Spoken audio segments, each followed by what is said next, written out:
Vivimos en una época donde todo se muestra, pero lo verdaderamente importante no se ve. Sanar no siempre significa sonreír, ni estar rodeado de gente, ni tenerlo todo resuelto. Sanar a veces es levantarte sin ganas, pero sin rendirte, es dormir un poco mejor que ayer.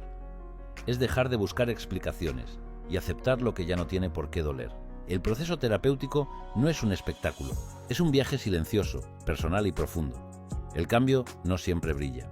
A veces simplemente se siente como calma, y en ese silencio la mente empieza a descansar, y el alma empieza a volver a casa. En Clínica Pérez Vieco te acompañamos en ese proceso invisible, el de sanar sin prisa, pero con sentido.